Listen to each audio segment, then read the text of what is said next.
कभी सोचा है कि यूरोप के नक्शे पर जो ये बड़े बड़े मजबूत देश दिखते हैं, जैसे जर्मनी, इटली और ब्रिटेन, क्या ये हमेशा से ऐसे ही थे?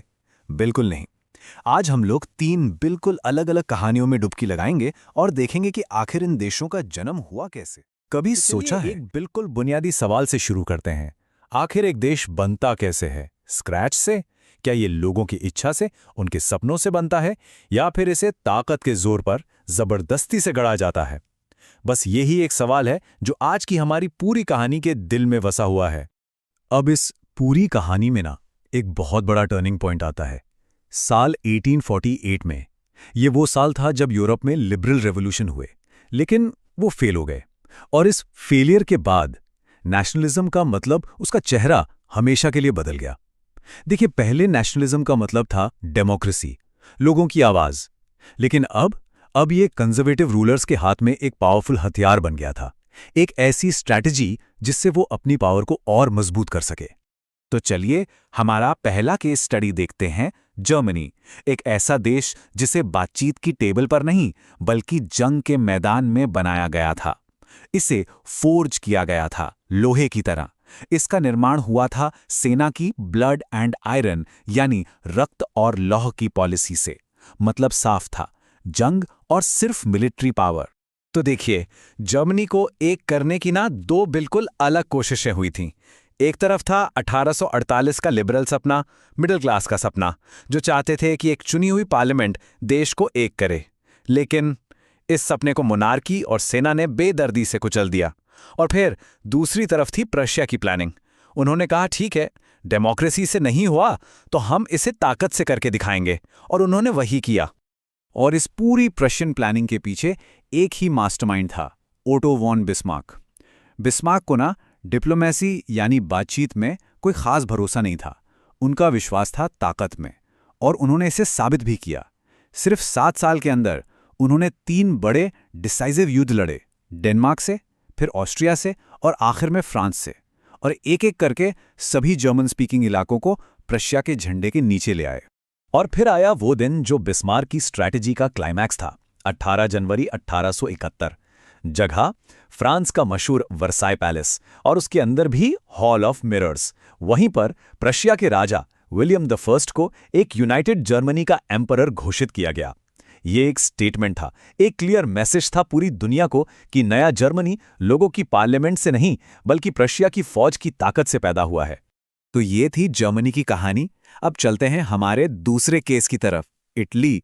और इटली की कहानी जर्मनी से बिल्कुल बिल्कुल अलग है।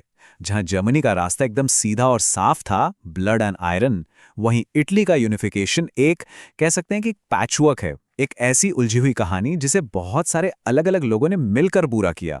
मिड 19th सेंचुरी में इटली नाम का कोई देश था ही नहीं।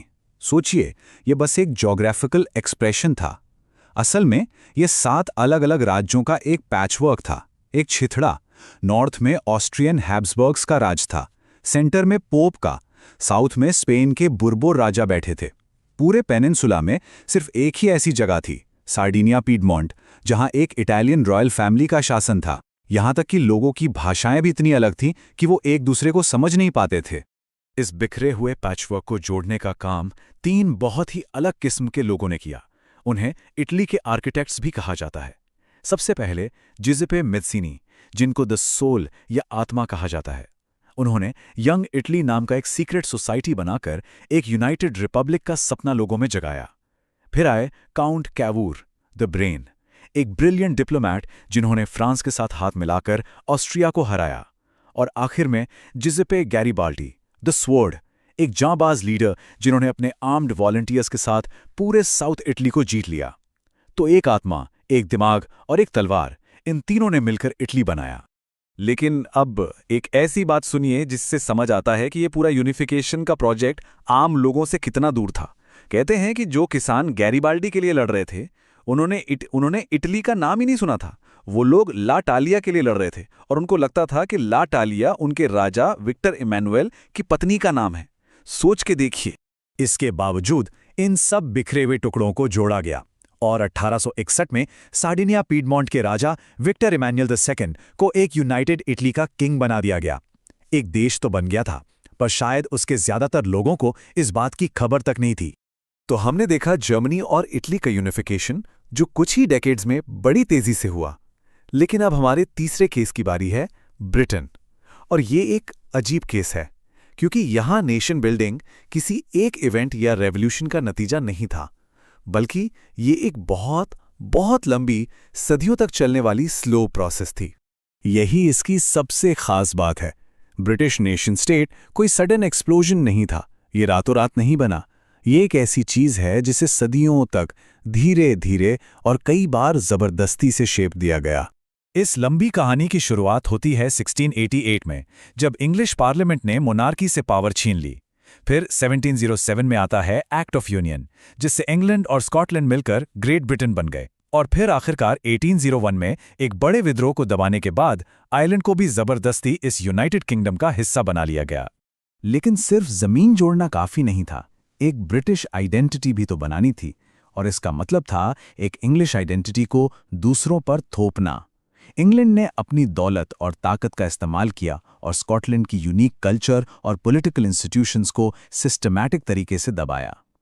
उनकी जगह इंग्लिश कल्चर के सिंबल्स को आगे बढ़ाया गया, जैसे यूनियन जैक झंडा, God save a Nobel king anthem और सबसे बढ़कर इंग्लिश भाषा।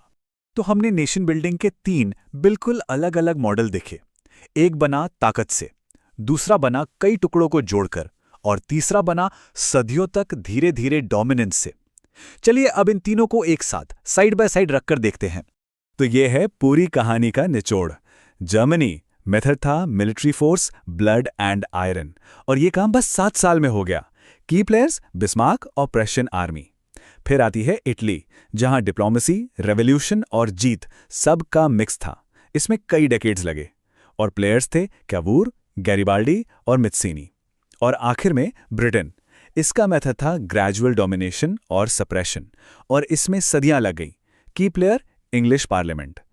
3 देश और 3 बिल्कुल अलग ब्लूप्रिंट। और आखिर में ये तीनों कहानियां हमें वापस उसी सवाल पर लाकर खड़ा कर देती हैं जहां से हमने शुरुआत की थी। इन सब एग्जाम्पल्स को देखने के बाद ये एक सोचने वाली बात है कि क्या एक देश को उसके लोग बनाते हैं, या फिर उसे हमेशा पावर में बैठे लोग ही अपनी मर्जी से गढ़ते हैं।